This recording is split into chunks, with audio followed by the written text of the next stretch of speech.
You're listening to the Salty Sex Cast with Mariah and friends.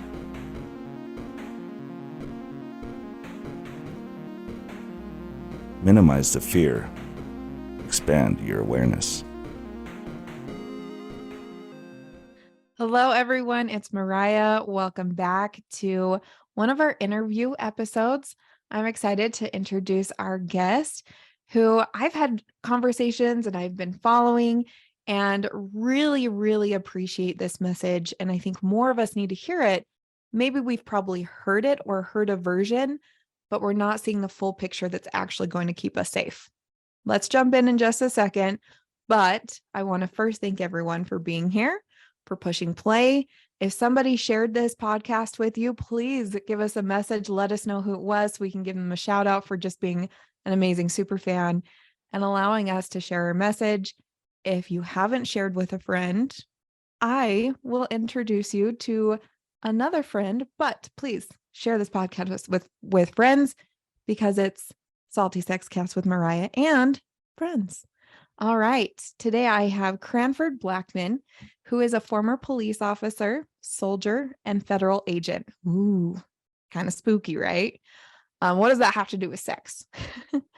But his personal history as being trafficked as a childhood survivor of trafficking. He's also the creator of Femvincible.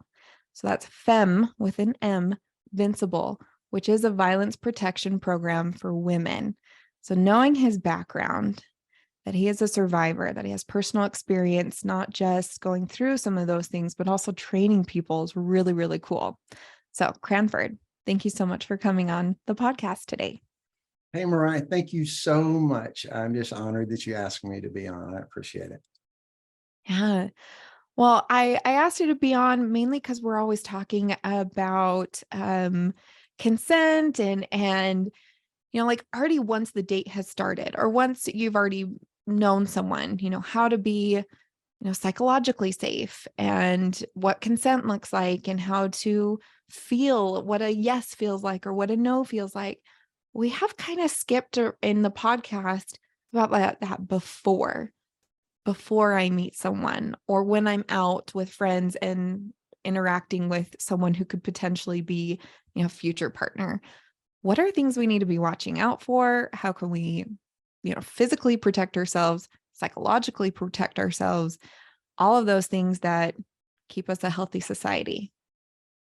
There's so much that can be done. It drives me up the wall when I will see like a college's PDF they give to new students, take care of your drink, walk with a friend, lock your doors. Like, there's so much more that can be done.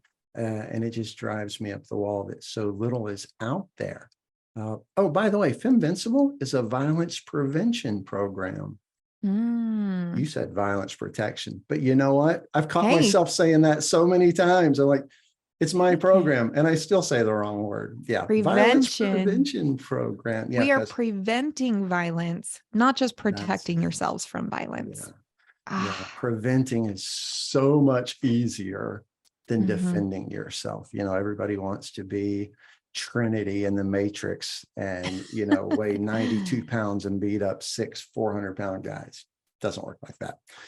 But yeah, you're so right. And there's a lot that can be done and needs to be done before a date or before a first meeting. And it's actually something that makes sense to do just because it's a good idea, because you can use the same ideas and the same self-empowerment things in more situations than just a date. You can use them at work. You can use them in an interview. You can use them when you're starting your own business. And it's kind of the key thing about the program that I've built, the Femvincible program. And it's about finding out what's already within you. What are the powers you have that you haven't been using? What are the things that makes a bad guy see you as a bad choice to even target in the first place? And you were talking about consent, and I've just created a brand new program that is called Consent Without Confusion. And it's interesting because when I talk to people about consent, they go, well, why would you need a class for that? It's just a matter of saying yes or no, right? I'm like, No.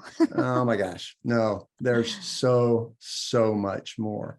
How do you say yes or no? How do you enforce that no Ah, that you say? yes, the How do you, enforcement. yeah, how do you say it in a way that the receiver doesn't think it's a joke or think that, you're playing a cat and mouse game, come get me, show me that you really want to date me. You're not Mm, playing hard to get. How do you do it so that that guy or that girl or whoever it is that you're meeting really understands, that this is my boundary. This is my self-respect right here. And if you can't respect my boundary, maybe we shouldn't be on a date. mm. So, So I what mean, oh, go ahead. Go ahead. I was going to say, so that you were saying starting before the date, like let's start before it even happens. Maybe I'm talking to someone online and I'm going to meet up with them. What's something I need to prepare for? First of all, I would say update your own belief and understanding of consent. What is it Mm, that you are willing to say yes to and to say no to? Uh, consent is powered, consent or a lack of consent is powered by your own self-respect, your self-worth, and your self-love.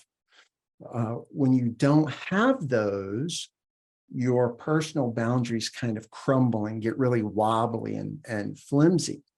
So it's people are generally surprised, as I'm teaching them how to be safe, all the way up to stopping a bad guy putting his hands on you, that one of the key things is loving who you are, knowing who you are, believing in yourself first.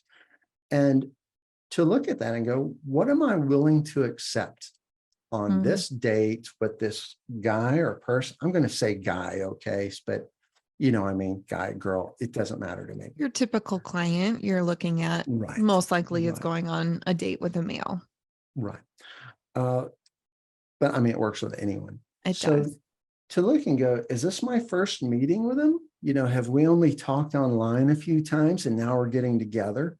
Which you would have a different set of consent values than with someone that you've known for 10 years and you've been dating for 2 months, or you've Mm. just decided, we're going to try to switch from friends to, intimate partners now. So there's a different set of rules. And it really is to say, what am I willing to do in this get together? What am I willing to put up with? And how clear can I be in making sure that this other person knows? And I think so many people look at that and go, well, doesn't that make me seem like kind of a crabby, maybe a hard to get along with woman? And I Mm. say, if standing up for your own values and what you want to do with your own body is a challenge for somebody, maybe it's okay to let them go and move along to That's your red somebody else. flag. That's your red flag is to say, oh, okay, you don't like me for who I am. And I've had that feedback before. Mm, I am mm, loud. I speak my mind and I don't allow other people to speak over me or speak mm, for me.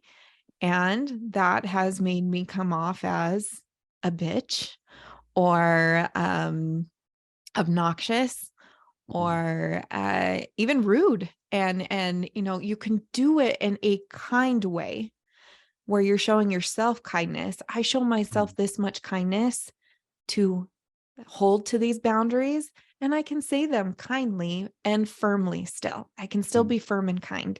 I think there's that balance, and society says you can only be one or the other.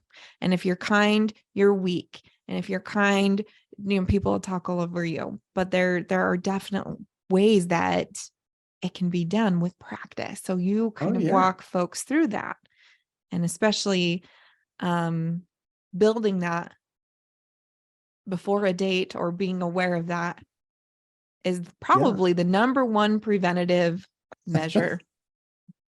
Know what you're going to accept and what you're willing to do. And you're right. You can be kind and strong.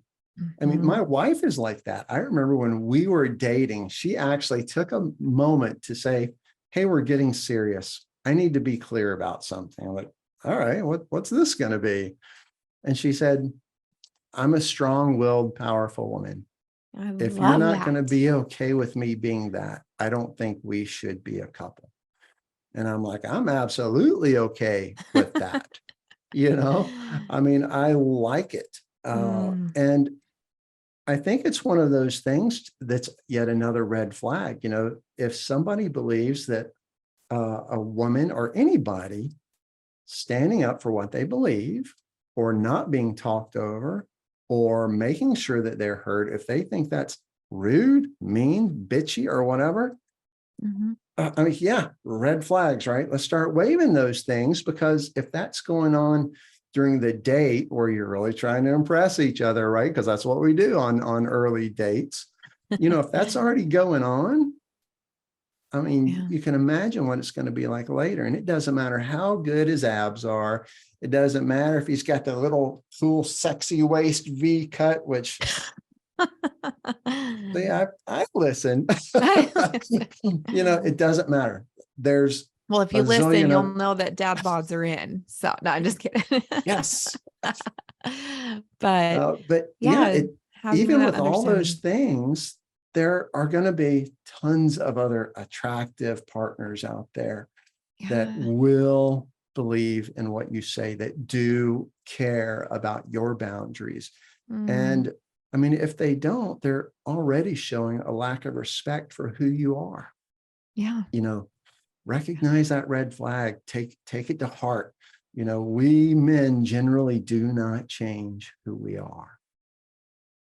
Yes. And we, as women, when I say we, shouldn't have to feel that pressure to change who we are, to have somebody like us. How many times we're worried about speaking up because it's going to look like rude. People are going to label me as rude or loud. Recently at a party, we had a drunk friend, not recently, this is actually a little while ago. Drunk friend gets a little extra handsy, and was making another female friend feel very uncomfortable. And I noticed another friend trying to subtly intervene, like, hey, come talk to us over here. Come sit with us, trying to just distract and everything. And I'm like, no, just say, excuse me, you don't have my consent to touch me. I love that you're friends with these people, but you're not my friend. I don't want you to touch me, or whatever, something like that. You can still be kind, still be loud. And then the whole group is now aware, and the whole group now is with you and understanding and watching, instead of like this subtle, like, let me just kind of quietly intervene. Are you okay? I've seen lots of friends ask that. Hey, are you okay? It's like, no, just, hey, I've noticed you seem uncomfortable. Did you give that person consent to dance with you like that, to touch you like that? If we said that in clubs or bars loudly, kindly, and maybe even a little bit of a joke, it would go down a lot better. And we'd all be far more aware of how much it impacts people, instead of the quiet, hey, come dance with us. Are you okay? Or even the subtle facial expressions women make with each other. This guy is bugging. Oh my gosh, save me, help. We don't have to do that. If you're more comfortable, I want you to try to push a little bit outside of that. Hey, come sit with us. Just be really loud.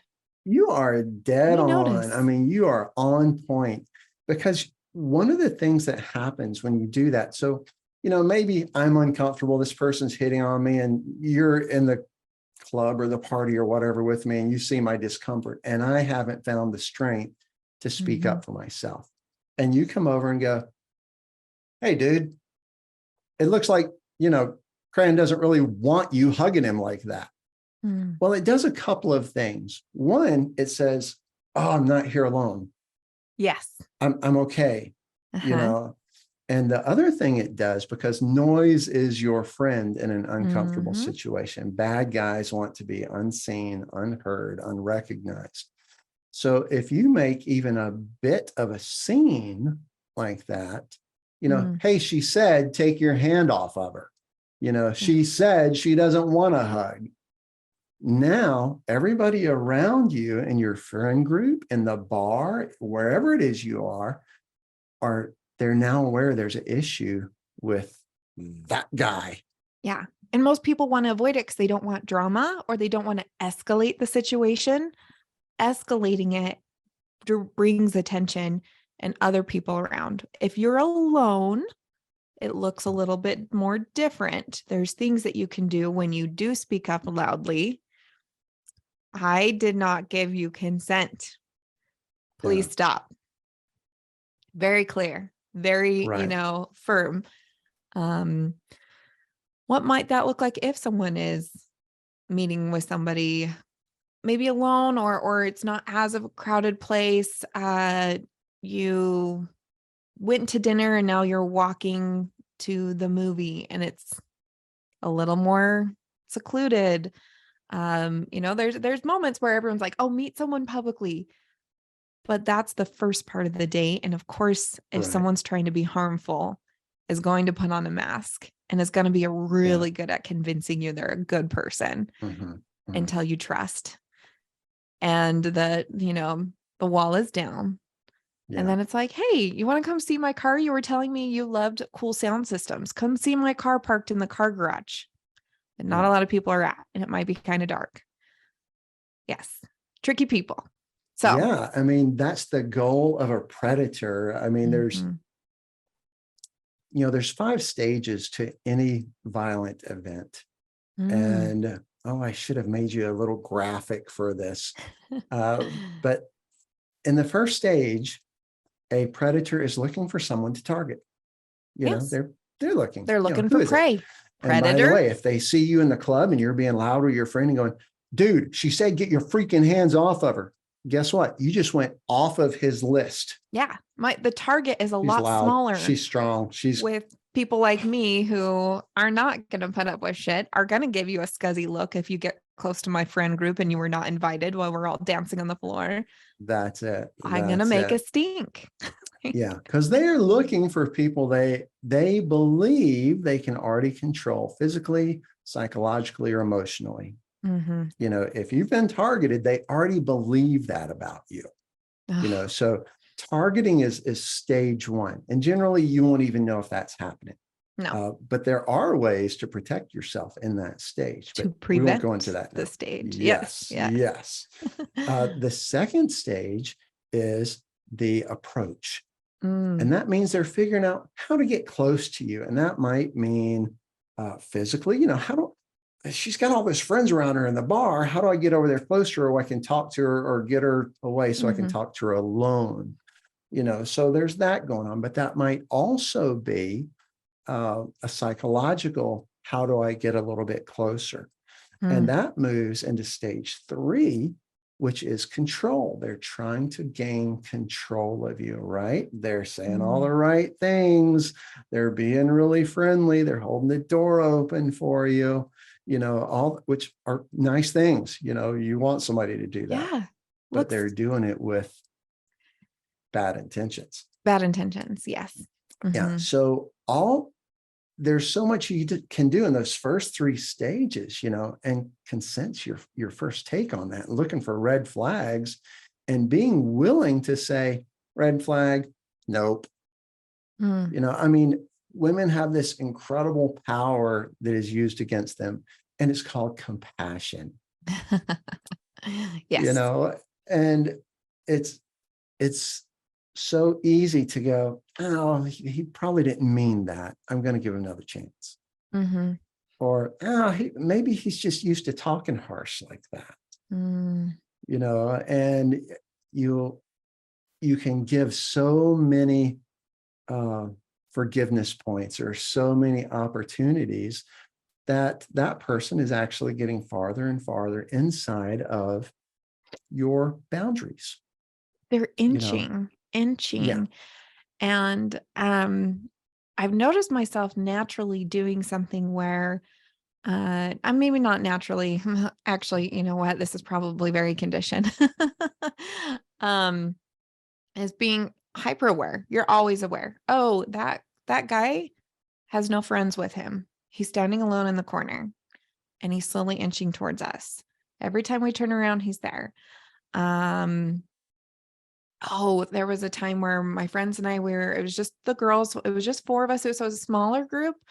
We were dancing and there was another group of guys and they also had a camera on a little stand, like a lot of the YouTubers have. And this was a brand new club in Salt Lake. And, I assumed that, but they were being really shifty, as in, instead of them having the fun and partying, they go to other people and film other people that were doing that. I did not like that. And so, so the girls and I, and, we had short skirts on. It's so easy to swipe a camera below, whatever. I don't know. Or maybe they were just creepy and wanted people's images. I have no clue. It could have been so innocent. It did not look innocent. Way too many red flags.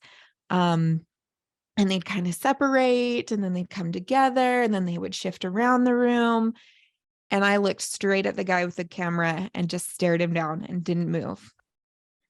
And I was like, it wasn't a bad look. It wasn't I wasn't even scazzing him out. It was more like, I fucking see you. You won't pull shit. You're not going to sneak around us. I will call you out. Come test me. And that was all that look was. It was just. And that is let me look straight at you. Powerful. It's super powerful. I didn't do anything. I didn't cause a scene at the bar. If they had gotten close to us, I would have easily, and I would have proudly, and I would have had way too much fun doing it. Because I'm taking my power back, right? And this is something that I haven't, but they left so quick and they left the whole bar. And so the whole club. And because after I noticed it, I was like, watch these guys, you guys watch them. So then all the four of us were just looking at them and watching them. And now we're still dancing. We're still doing this, but it was lock eyes. I'm not going to just kind of glance at you and kind of like, oh, ha, ha, ha, someone's over there. No. And so it was it was an intimidation tactic that I'm going to pull right on you. Right.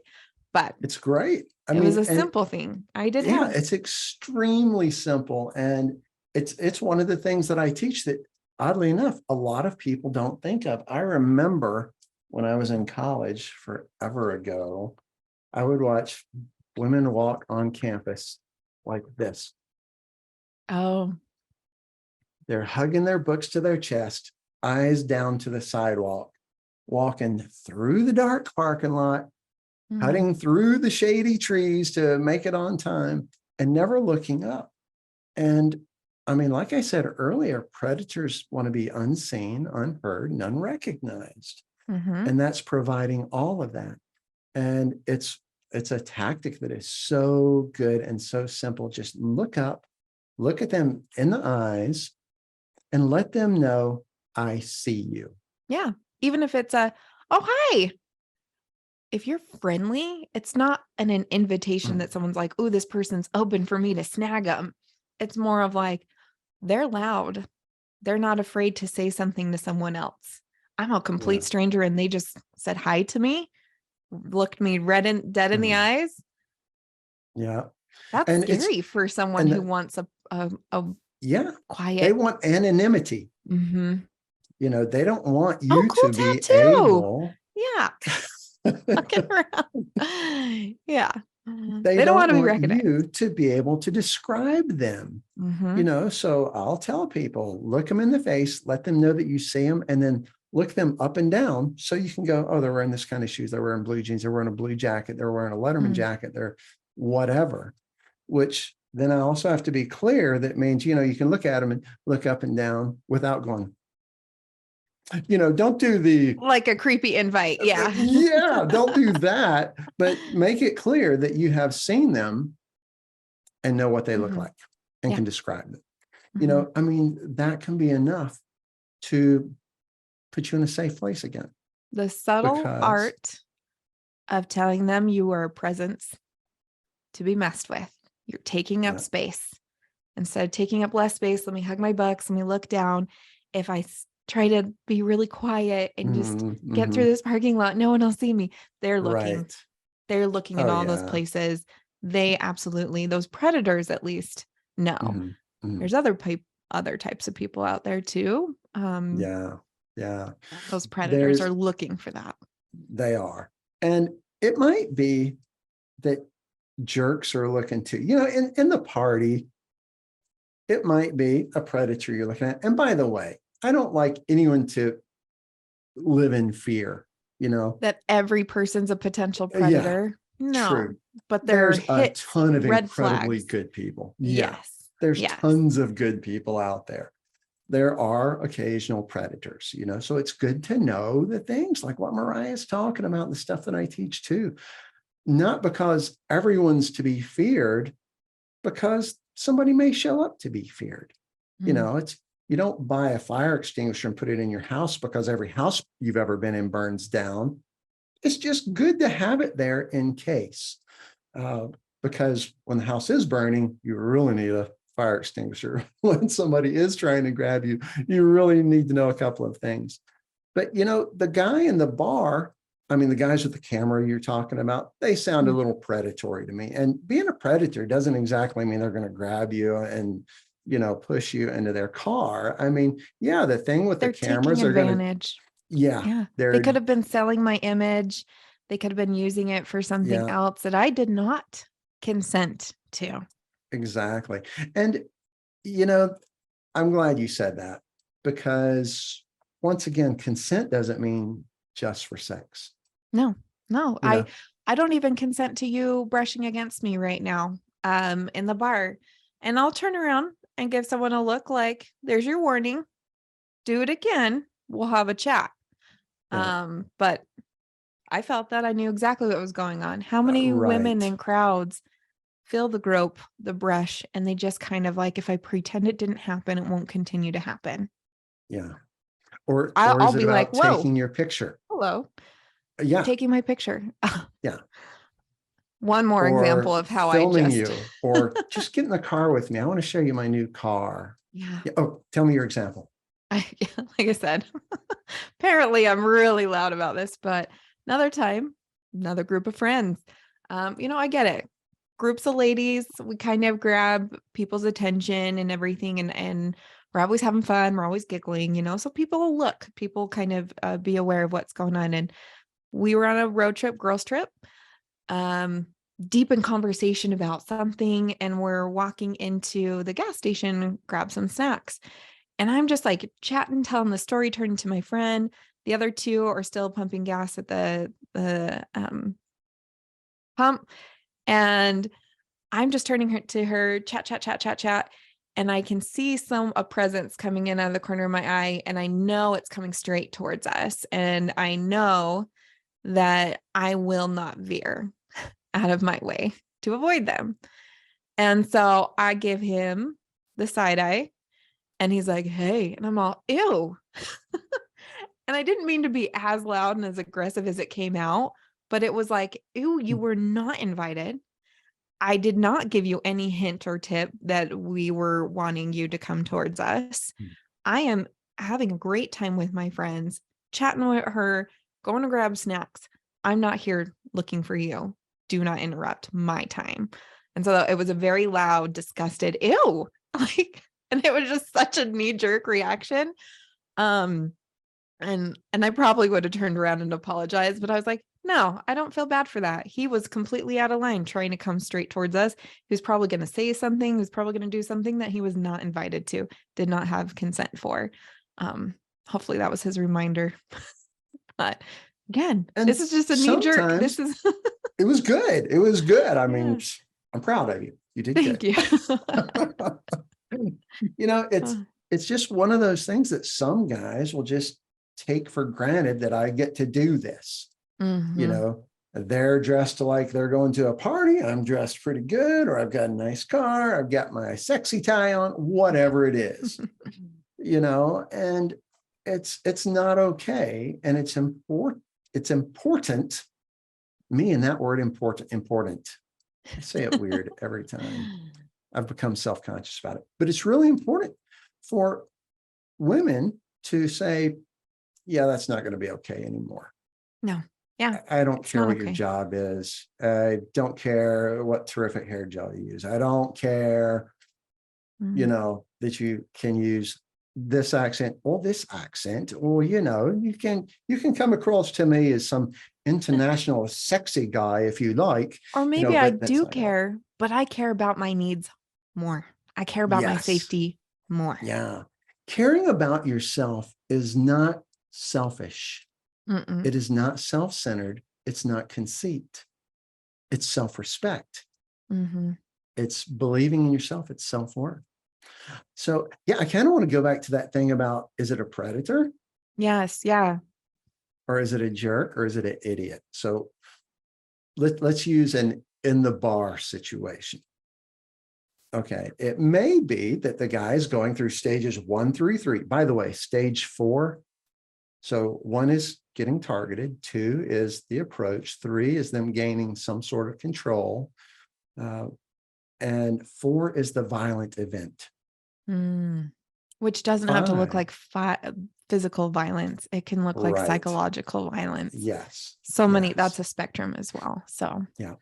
And the last stage, 5, is either grief or recovery. It's grief if the person didn't survive the event for their family. If they did survive, it's trying to move into recovery, which some people can't do. It can be extremely difficult, and maybe still grief for themselves as well. And then living with scars that are emotional, psychological, and maybe physical as well for the rest of their lives, and trying to overcome it. So in those first 3, you can, I'm comfortable saying you can avoid the vast majority of guys who are actually wanting to hurt you, or people who are wanting to hurt you. You can And prevent a lot of those. Yeah. And it is so much easier than trying to fight a person off. Like we mentioned earlier, women will come to me and go, can you teach me to be a badass? I'm like, I could, but I would rather teach you how to not need to be one, because it never I want to happens be a like on the badass. Matrix. Yeah, I want to be a badass every does. day, that so much so that you won't even mess with me physically. Yeah. Or psychologically. I am such a badass presence that this is not worth the fight. Yeah.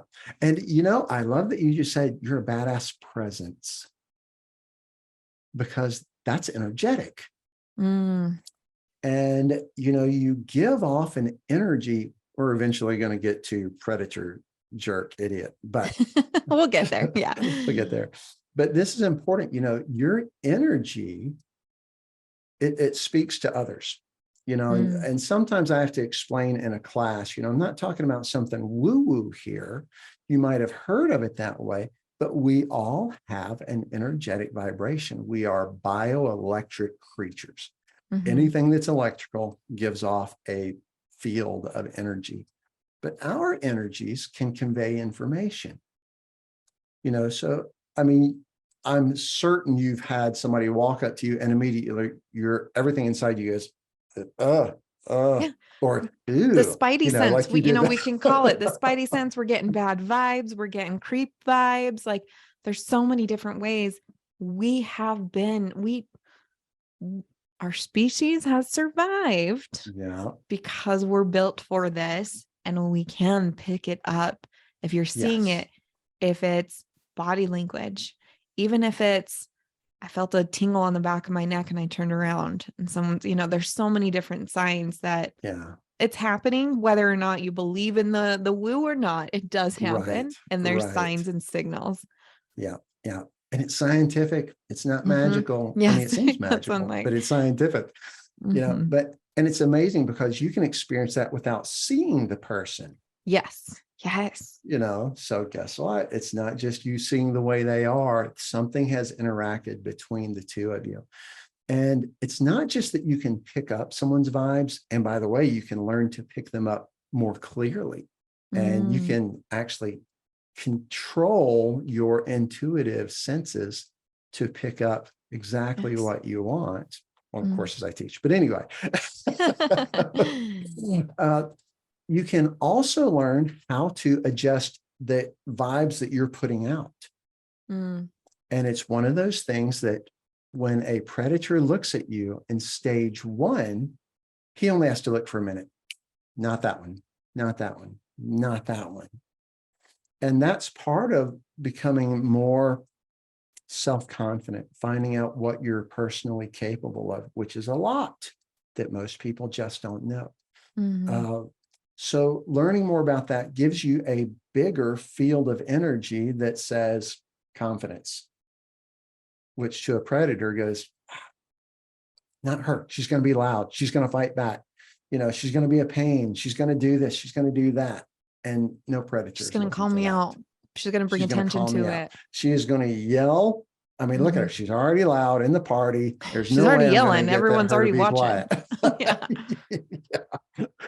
So that's so much of what you can learn to do for stages 1, 2, and 3. Yeah. Which can make somebody turn around and leave before anything bad ever happened. And that's really the biggest win.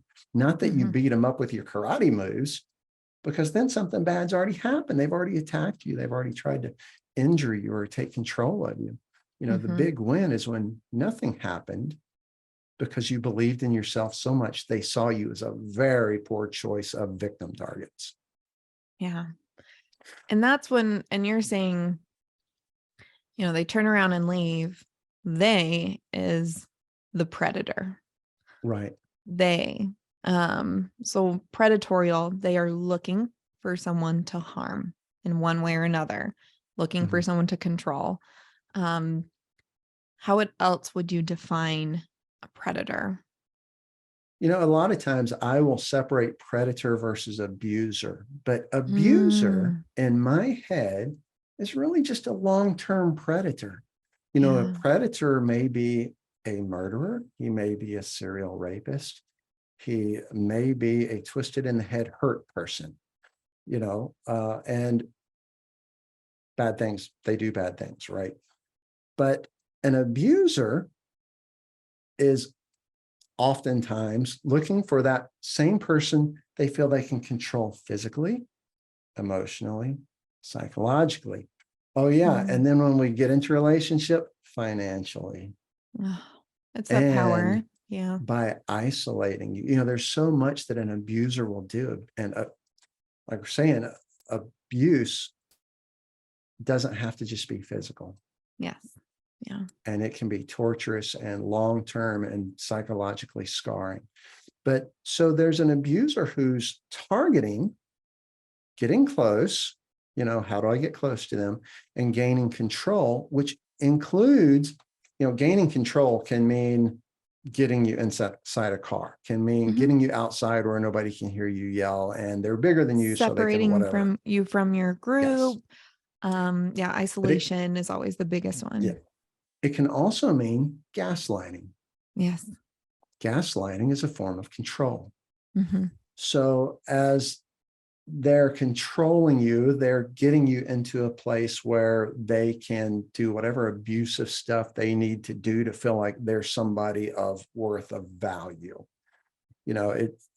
Having been in law enforcement, having worked in corrections, it seems like the majority of men who hurt women, who are abusers, who are predators, they are so much smaller inside than you'd expect. They have this show, this mask, this energy that they are trying to use to prove to themselves that they're powerful, that they can be in control. And that's why they're looking for somebody that they are sure in their head that they can control physically, psychologically, emotionally. So yeah, those are the two that I put together, predators and abusers, even though there's kind of the split. One's a long-term event. One can be a shorter or a single. Boy, that's a hard way to put it, because a predator can do terrible stuff over an extended time. And he's not an abuser. He's a horrible predator. Yeah. We can group them all as the really bad guys. Yeah. The bad, Yeah. the things you really want to Right. avoid. There's other people you want to avoid too, Yeah. but those are the ones that, are seeking to do harm. You really want them to look at you and go, nope, not her. Nope, not her. So yeah, the next group we could say are the jerks. These are the bullies, Egos, the walking around, ego, the jock egomaniacs, macho. yeah, the new Usually, exec in the building, yeah, the and usually office these ones perv. are, the office perp. These ones are the ones, if you do speak up, it escalates quickly. Predatorial, if you speak up, I want to say it kind of starts minimizing the walk away. The jerks can escalate. Because it's still a power dynamic, but it's not a power dynamic to harm. It's a power dynamic to say, I'm the winner. I'm better than.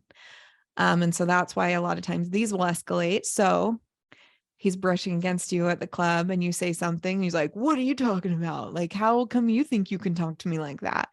And those are the ones I really, really enjoy taking down. But that's maybe my own ego. Getting here is like, ooh, you like talking to me like that. That's interesting. Tell me more about what kind of validations you need to feel like a man. And I get really just kind of calm and kind of talk to someone like that and say, okay. And they almost fall on their own words and fall on their own knives. Which any guy with a good brain should hear that and go, oh no, I'm in danger. Yes. But typically these will be the ones that who escalate. Sometimes we'll just, bark to bark because they want everyone else to hear how powerful they are. And don't you dare minimize me in front of all these people. So it can sometimes escalate to harm, but typically they're not out there for the goal of harm. Right. And, if we look at the office jerk, the guy who, if you're not aware of the office perv, he stands a little too close, comes over to talk to you while giving you a shoulder. I just got the chills. Gross. Yeah. Don't like it. Or, they lean over and talk to you, knowing that you happen to be wearing something that shows a little skin and they're leaning over this. It's like, come on. Yeah. And you don't want my consent. Yeah. It's one of those things where I love the idea of women standing together. It's one of the things that I teach too, not just be around in groups, support each other as women. I don't care if you hate that girl that works next to you, you tribe with her as a woman. And when that guy comes in and he's leaning over and trying to look down her shirt while he's talking to her, it's okay for you to stand up and go, dude, I see you looking down her shirt. And that makes make me a little bit of uncomfortable. noise. I don't know if it makes her uncomfortable, how close you're standing to her, but it makes me uncomfortable. And we all kind of see it in the office. Yeah. If I said that, the embarrassment alone will probably shut down. Yeah. And if two more women stand up and go, Mariah's right, you're a little weird in here. You need to not stand close. It's like all of a sudden now he's not targeting one person. He's now facing a tribe. And other people will stand up and other people will continue calling it out. And even if it's microaggression, misogyny, sexist comments, other things, when you speak up, you quiet that down. It is so hard to speak up because then it does make you sound and how they kept control and power of saying, well, what a bitch saying that. Gosh, don't be so dramatic. Yeah. And I've been told that more than I can count. Why are you so dramatic? Why do you have to make such a big deal about it? It wasn't a big deal. A little form of gaslighting too. And just being like, well, I know I'm not the only one who sees this. So you can say that to me right now, but I'm not alone. And just saying that even, and then other people will be like, oh, she just called me. I better stand up behind her, and I heard my call. That's so powerful. It's so powerful to stand up for each other, even if you hate each other. You can go back to hating the girl next to you as soon as the guy walks off, but in that moment, the guy goes, wait a minute, I'm facing more than I want to here. His smallness has been called out and identified. Yeah. So, it's sort of like seeing 3 or 4 deer facing a wolf. A wolf doesn't want to face 3 or 4 deer. Oh. Bad things happen. There's a whole lot of evolutionary mentality in staying safe, and a lot of times I love finding videos of, and I've used these as a little bit of research for the stuff that I teach. When I see a video of a 30-pound badger backing up a 1,200-pound grizzly bear, what's going on there? What's happening? It's that presence again. Yeah. Or watching a goose. I don't know if you've seen this little video. It shows up forever online, but it's the goose that's backing up 2 tigers. It's a goose. Oh my goodness. Yeah. And like, okay, what's going on there? What in our animal mind is happening? Yeah. Because we also have an animal mind. Yeah. We also respond to things that seem dangerous to us, even if it's not dangerous. It's a perceived threat. It's all we need. And the perception of a threat will turn on that system. No control over that. That's it. Even for predators and jerks. And it's one of the key things that I like to teach, because I throw in psychological warfare into my teaching. Because can a 97-pound woman back up a 260-pound man? Yes. Yeah. She may not be able to do it pushing with her muscles, but she can learn to activate his fight or flight system, which then makes him go, did I just corner a predator? It's like, I've made a mistake here. And psychological warfare is a pretty neat thing. And to be able to do it regardless of your size, or if you're in a wheelchair, or if you have rheumatoid arthritis, to back up a guy. Actually, those are always the funnest ones to take down, right? The ones that I'm like, oh, let's try this. Let's go. It's really funny to see it in action too. Okay. Yeah, we have some time. Let me tell you the short story. Okay. One of my earliest students, I just love her to death. Just when I started teaching years ago, and she was tiny. She also had challenges with her joints for her whole life, so she couldn't do gym work. There's no way she could do martial arts. And when she went to do self-defense courses, she was so intimidated by the drill sergeant attitudes of some of the guys. She was too scared to be there. And she came through my program, and I'm teaching this big energy through confidence and everything. And she went through my course, and she worked by herself in this building she rented. It was a house, and she ran an accounting business. And I went out to see her one day, and she was telling me about a guy that came into her office and was just seeming a little weird. And she said, hey, could you just stay outside the room for a minute? And I'll call you when I'm ready. And he came on in anyway. And she got out from behind her desk and approached him with big energy. And she did it to me to show me.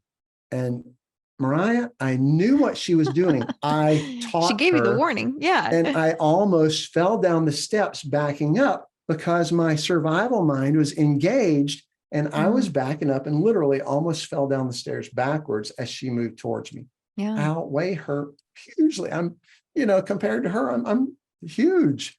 Yeah. And sure enough, she backed me up, even though I knew what was going on. This stuff works. That's great. I always tell all my friends, take up space. It's the same thing. Have that big energy presence. Take up space. And that doesn't mean be big, obnoxious, annoying, and rude. It just means I'm not going to back down regardless of my size, regardless how you see my sex or sometimes even women can be minimized in the workplace for being smart or creative if they're pretty or, maybe have the concept, like you only got here for your looks kind of thing, and they're not taking this seriously. And so if you take up space, no one can deny who you are, what value you bring to the table, and what they're signing up for when they want to mess with you. Right. And that really goes right back to, how do you take up space? I mean, take up space can almost sound bad, but I know exactly what you mean. How can you own your space? Yes. Own your presence. Don't minimize yourself and try to hide and, yes. The bigger the true you is, the brighter you shine, the less likely somebody is to want to mess with you in the first place. And I know women go, how do I do that? Yeah. I'm not the boss in this office. Maybe I am petite, or, here I am, I'm an amputee. I'm coming in here, I'm, on one leg that's functioning, or whatever it is. How do I do that? And it goes right back to learning about the incredible, capable human being you are, and respecting it and loving it and requiring others to respect that of you or to not be around you. Yeah. It's like you can respect who I am, or you can just not be in my space, or I will make it so awful for you to be in my space, you're really going to want to leave. And I have 90% of my job, 97% of my job is done virtually. Most of my coworkers have never met me in person. A couple times a year, we do try to get together. And every time, everyone's always like, I imagined you taller. I'm kind of short. I'm 5'3". I take up the space, that space inside your mind, like you're imagining this presence a little bit larger, bigger. I don't know. So maybe that equates to height, but it's really funny. Everyone's like, I just imagined you taller in my mind, I guess, and I'm like, I like that. You don't have to be tall to have a big presence. You don't. But it is kind of funny how that subconsciously we would tie that to a body size or body type or something. Right. So it's just always entertaining when I'm like, nope, I'm kind of this short little loud person. So I've got a friend who's shorter than you. She is 4'10". And when she gets her angry face on, yes, nobody wants to be around that. The whole room shrinks down. Yeah. Right? I mean, I tell people, think of when you were in high school or elementary school or whatever. High school or junior high is better. And certainly you knew a small size teacher that when she had a look on and she was walking down the hallway, it's like everybody partied like the Red Sea for Moses, right? No matter how tiny she was, she had that energy. Do not be in her way, and you can have that anywhere.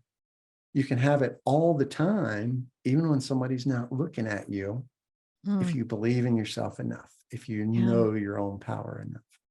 So neat.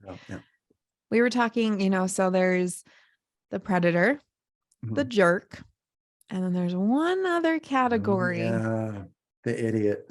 The idiot. The poor down fool that just stumbles into poor situations, is oblivious, unaware. And when you do make them aware, they're like, taken aback. I'm so sorry. I didn't even realize I was in your space. I didn't realize me talking close to you was that opportunity to make you uncomfortable or a power dynamic. Thank you so much for letting me realize that. I'm going to maybe change, but they're just usually obtuse, a little unaware of what they're doing. And because we don't teach this everyday consent, and we don't teach this awareness as much as, from infancy to adulthood, there's just people that fully are unaware because they've never been minimized or victimized.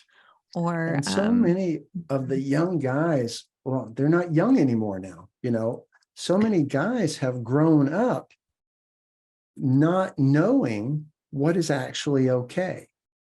They've heard it. I mean, the people that were older than me, which they're all dead now, but the input I got for how to date and deal with women was horrible. Bend her to your will. Yeah. I mean, it was ridiculous, and so my dad didn't learn what was right. His dad didn't teach him what was right. And we have generation after generation, just like we hear about women's generational trauma or the generational chain of fear and not knowing what your capabilities are and feeling like you're supposed to bend to the will of men. It's a bunch of bull. But we haven't heard that. And guys generally haven't heard it either, that, hey, we're equals. We're humans, one human can't be less than another human. We're human. And so where did they learn stuff? They learned it on the internet. Yeah. Or else did they learn it from the guys in the gym? Where else did they learn it? From the guys they saw in high school that were cool, that were actually the ego jerks, right? Yeah. So there are guys that really have no idea. And one of the things that I'll share, there's a thing called a continuum of force, a force continuum. And it's, I can do this by looking at someone. I can stop this guy with the look you gave them, right? Or you can say something, the guy in the parking lot, ew, and he changed his mind. Or, hey, I don't want you to touch me, or loudly, did she say it's okay for you to hug her like that? She's my friend. I know she hates that. So you're increasing the force. You're still just using your voice. Yeah. And you can carry that even farther. And this is kind of a shock method. If somebody's really not getting it, hey, thanks, I don't want to drink. I'm here with my friend. No, really, I don't want to drink. And then, then there's the hand on the back or whatever. Hey, let me just buy you a drink. I'm just being friendly. Please don't touch me. You turn and look at him and go, you're not groping me like one of your rape victims. Ooh. And now all of a sudden, he is fully called out. If he's a predator, he's gone. If he's a jerk, he's backing up. If he's an idiot, he's going to go, oh my gosh, I am so sorry. I'm so, and you can see that. Yeah. So it's okay to keep stepping up. And if the poor guy just gets embarrassed, guess what? You just taught him a lesson he gets to carry for the rest of his life. Yeah. I don't get to put my hands on, even though I'm trying to be nice. And I know, and I get the hesitation because we don't want to then become the harmer in the situation, hurt someone. Even hurting someone's ego can sometimes feel crummy for those folks. And potentially maybe I am on a date or trying to meet someone. So I don't want to come off as just like this dramatic, rude person. And so I'm being really careful of how I'm coming off. But like you said, you're going to attract the people that then respect you when you speak up and they hear about it. They are going to know right from the beginning what they're getting. The true you, the best, it's the greatest tool we have. And it's when you can say that, if you do the harm, just like you said, with the idiot, if he's like, oh, it's a shameful lesson. You're not doing the harm to harm him. You're doing the harm. Like it may be some hurt, but to protect so many others, not just yourself in that moment, so many others that he can be unaware of doing that too. And even protecting him. Yes. What if the next woman that he rubs her back, she is a kook and she turns around and knifes him in the liver? It's like, you may say he does it to the wrong person who then prosecutes. Yeah, that's exactly right. When he was accidentally. Yes, or the intent wasn't there to harm, but you went unaware. That was actually your responsibility to be aware of your actions and how they impact others. Because you followed what you're supposed to do. Hey, no thanks. I said, you step up.